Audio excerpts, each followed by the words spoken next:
आज जी काही गद्दारी झालेली आहे, मी त्या वॉर्डातल्या तमाम मतदारांची आज जाहीर माफी मागतोय. कारण त्या सगळ्या मतदारांनी अगदी मोदींची लाट असताना त्यांच्या विरोधात माझ्यावरती, बाळासाहेबांवरती विश्वास ठेवून यांना निवडून दिलं होतं. जे आम्हाला डिवचलं जात होतं की तुमचे मोदींच्या चेहऱ्यावरती खासदार निवडून आलेत, मोदींचा चेहरा न वापरता आपल्या शिवसेनेचे 9 खासदार डौलाने निवडून आले होते. काही थोडक्यात गेले, एक तर इथली तर सीट चोरलीच. कुठे होते मोदी?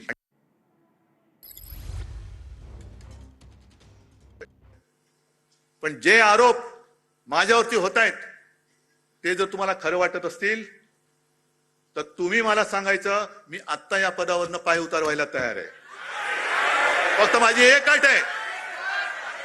अट आहे की ही सोन्यासारखी शिवसेना चोराच्या, दरोडेखोराच्या हातात जाऊ द्यायची नाही. तुमच्यापैकी एक शिवसैनिक येऊ द्या, तो शिवसेना पक्षप्रमुख बनेल, मला त्याचं सुद्धा कौतुक वाटेल. मला नेतृत्वाची सोच नाही, मला नेतृत्वाची हाव नाहीये. मी आत्ता हे पद सोडायला तयार आहे.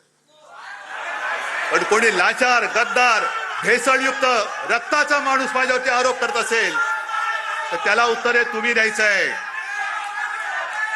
बाकी मी डगमगलेलो नाहीये, मी खचणारा नाहीये. अनेक संकट आली, अनेक वादळ आली, मी पळणारा नाहीये. मी पहाडासारखा उभा राहीन, जबाबदारी स्वीकारेन.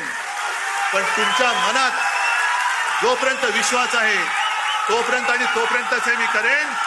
आणि ज्या क्षणी तुम्हाला वाटेल त्या क्षणी मी हे पद सोडल्याशिवाय राहणार नाही. कारण काही सांगतायत,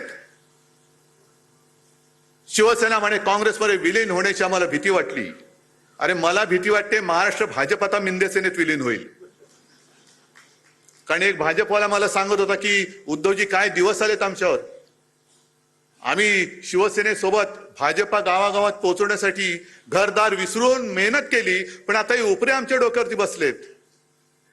आणि म्हणे काय सांगावं, दिल्लीतनं उद्या आदेश येईल, जा मिंदेची दाढी खाजवा. मिंदेचं म्हटलं नको, एवढं पुरेसं आहे. कळलं मला पुढचं काय ते, आम्हाला खाजवावी लागते दाढी. ही अशी वेळ आली. वड मोठा असतो, त्याचे पारंब्या असतात. एखादा लांबून नमस्कार करतो, त्या पारंबीला वाटतं मलाच केला, तुला नाही केला, तुझ्या मागच्या खोडाला केलेला आहे, हे लक्षात ठेव. वड त्याला म्हणतात.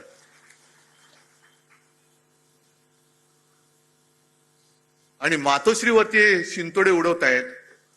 मला कळत नाही ही कुठली अवलाद. म्हणजे ज्या शिवसेना प्रमुखांनी मराठी माणसाच्या आणि हिंदूंच्या रक्तामध्ये स्वाभिमान रुजवला, त्या रक्तामध्ये हे भेसळ कुठून आणली? ही कोणाची अवलाद आहे? ते तर कळतंय, दुसऱ्याचे बाप चोरावं लागतायत.